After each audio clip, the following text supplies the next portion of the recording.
আসসালামু আলাইকুম। সম্প্রতি কয়েকটা ঘটনা নিয়ে কথা বলা খুব জরুরি মনে করলাম। যে বিষয়গুলো যদি ঠিক না করা হয় তাহলে বাংলাদেশের সামনে আবারও সমূহ বিপদ আসবার আশঙ্কা করছি। একটা শ্রেণী খুব সুনির্দিষ্ট একটা পরিকল্পনা নিয়ে আগাবার চেষ্টা করছে। এই গোষ্ঠীকে যদি ঠিকমতো মোকাবেলা করা না যায় তাহলে যেই লেডি ফেরাউন দুর্বিষহ 15 বছর আমাদের জীবনে, আমাদের মাথায়, আমাদের দেশের উপরে চেপে বসেছিল,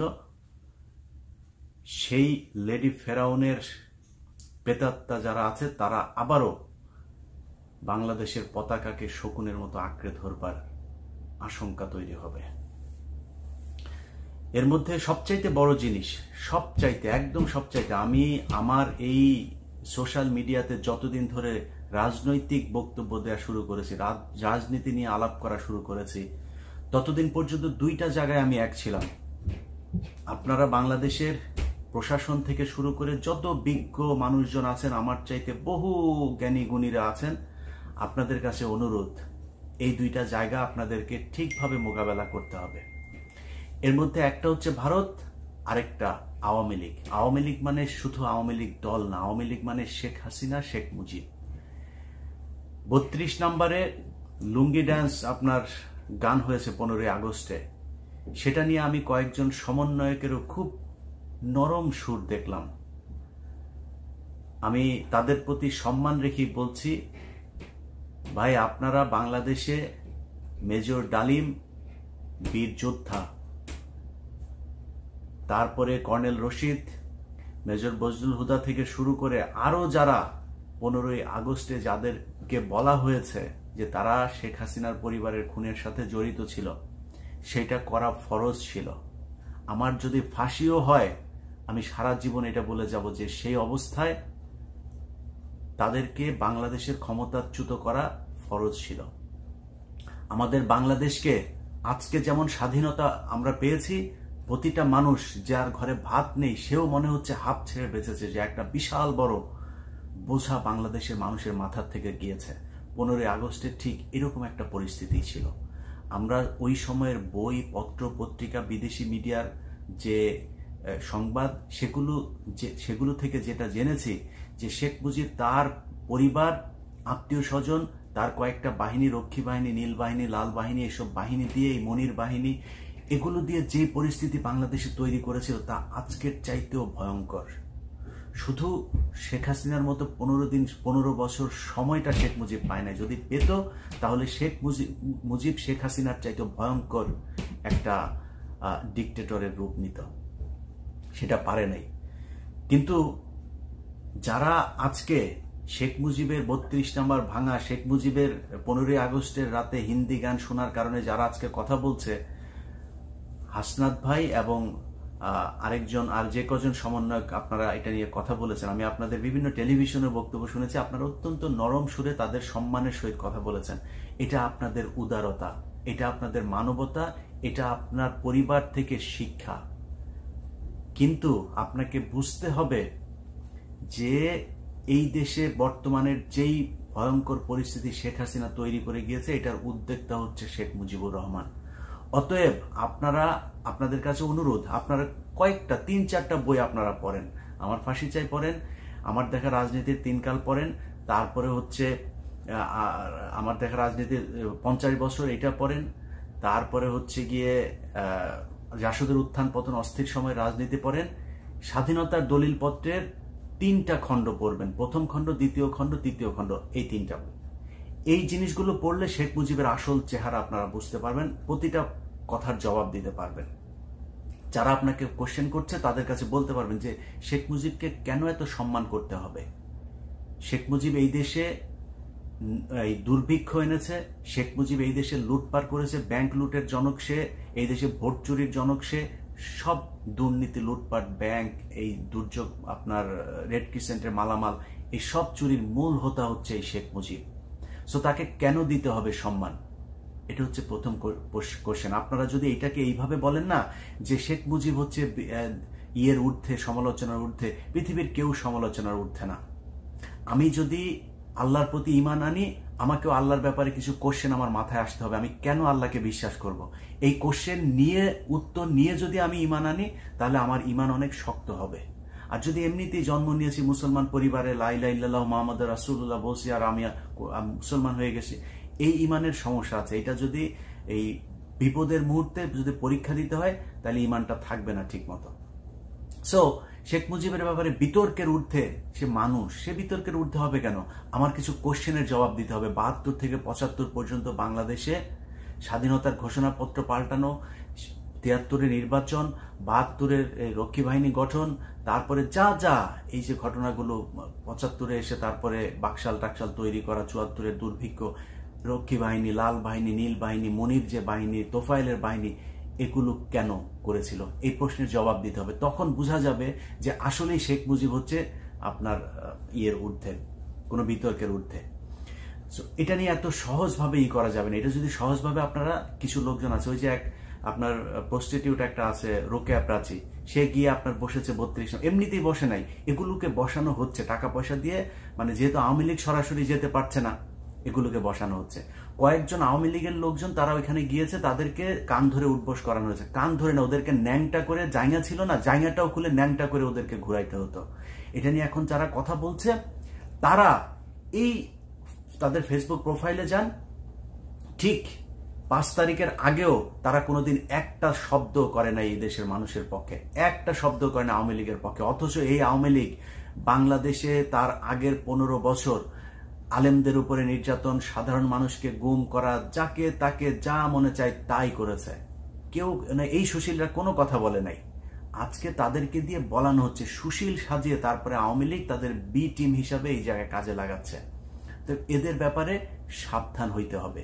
কিছু মানুষ সমালোচনা করছে, আমার এই উপদেষ্টা মণ্ডলীর সদস্যদের ভেতরে সবচাইতে পছন্দের, সবচাইতে চৌকুশ, সবচাইতে স্মার্ট, সবচাইতে ভদ্র, সবচাইতে যোগ্য 2 জন উপদেষ্টা।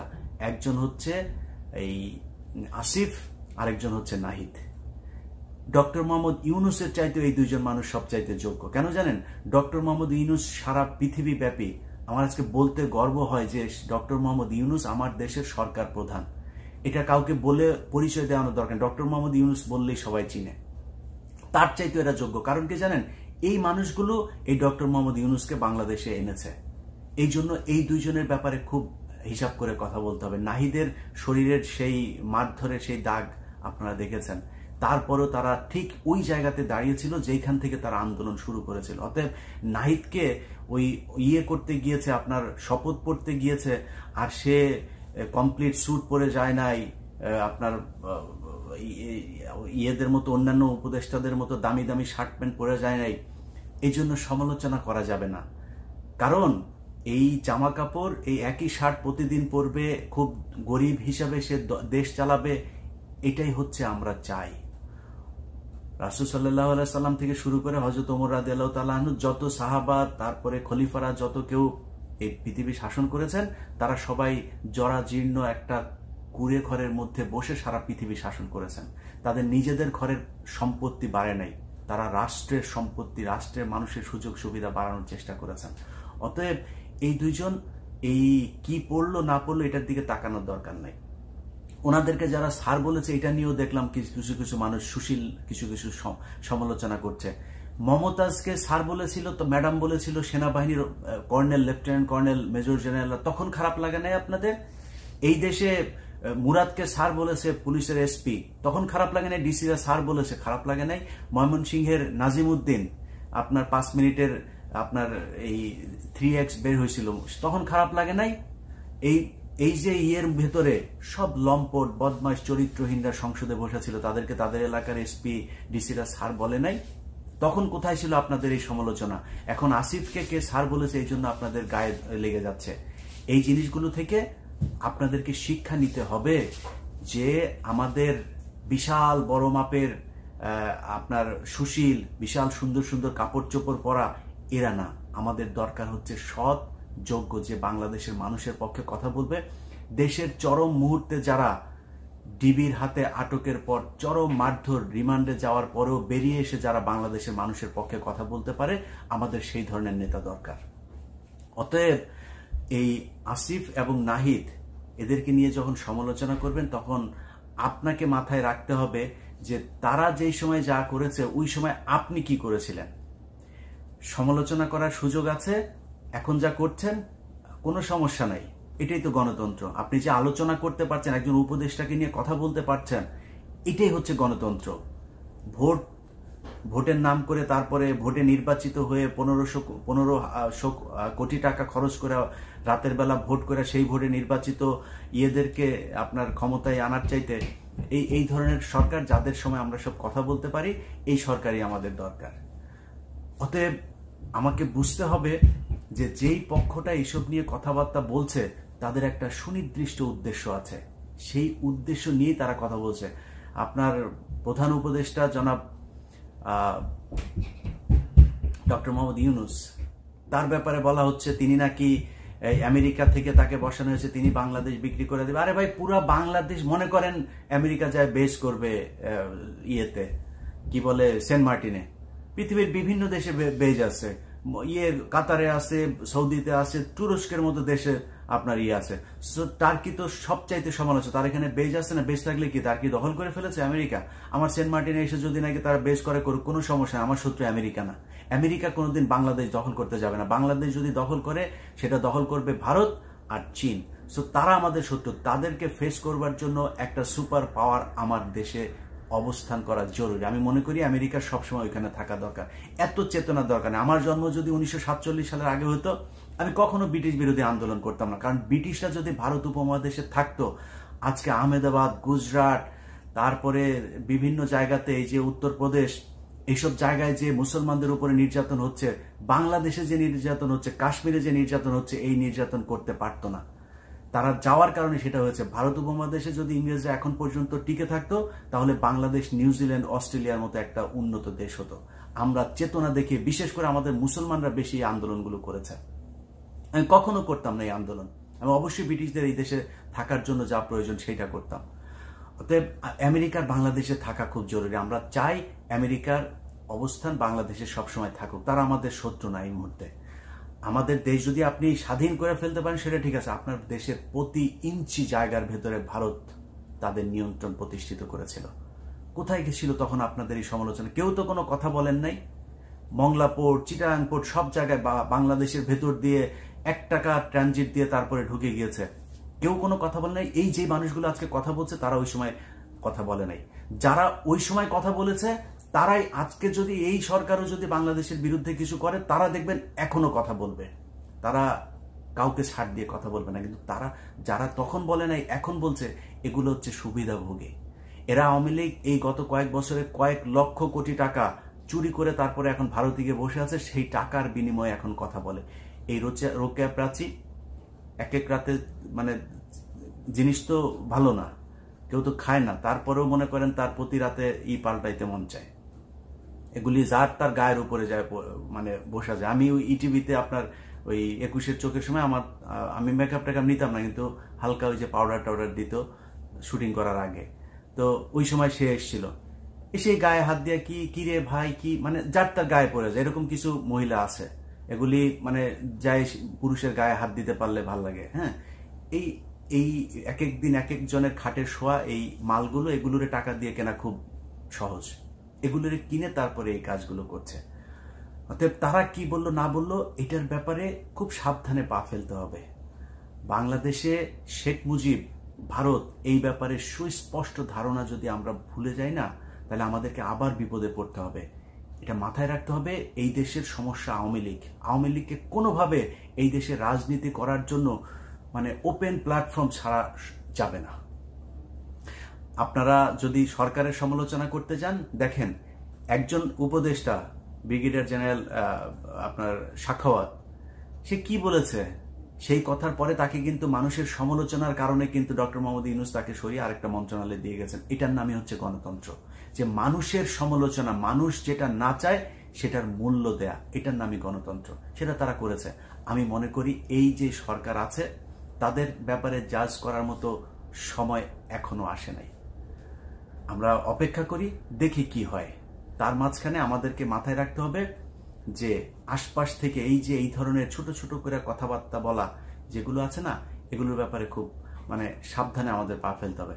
আরেকটা জিনিস হচ্ছে আপনার ওই বঙ্গভবন, গণভবন এইসবে হামলা টামলার, গণভবন তারপর সংসদ এইসবে হামলা টামলার কারণে নানান ধরনের সুশীলরা এখন আলাপ করছে। আরে ভাই, যেই মানুষরা ওইখানে গণভবন টবনে গিয়েছিল তারা দেশ স্বাধীন করেছে। এত সুশীলগিরি সাজার আমার দরকার নেই। হ্যাঁ, আপনাদের মতো সুশীল আপনারা জীবনে কোনোদিন সত্যি কথা বলেন নাই, এখন সুশীল সাজতে আসেন। আপনাদের মতো সুশীলদেরকে বাংলাদেশের এই যারা স্বাধীন করেছে তারা ধোচে না, এটা মাথায় রাখেন। এগুলোরে কঠোরভাবে মোকাবেলা করতে হবে। সমন্বয়ক ভাইরা যে কজন আছেন, আপনাদের যুদ্ধ এখনো শেষ হয় নাই। আপনাদেরকে এদের ব্যাপারে খুব সাবধান থাকতে হবে। সাংবাদিক, সুশীল, সম্পাদক টম্পাদক যেগুলি কথা বলবে, মানব জমিনের মতিয়ার ভাই, তারপরে হচ্ছে নুরুল কবির ভাই, আজিজ ভাই, এরকম কয়েকজন সাংবাদিক সম্পাদক আছেন। তাদের বাইরে অন্য যারা এখন কথা বলবে তাদেরকে হিসাব করে কথা বলতে হবে। এখনো RTV, তারপরে বৈশাখী, নিউজ 24, এগুলোতে অনেক দালাল আছে, এদেরকে আপনাদের সরাইতে হবে। আমি লিস্ট এক এক করে সবগুলো দিব। ভালো থাকেন, আল্লাহ হাফেজ।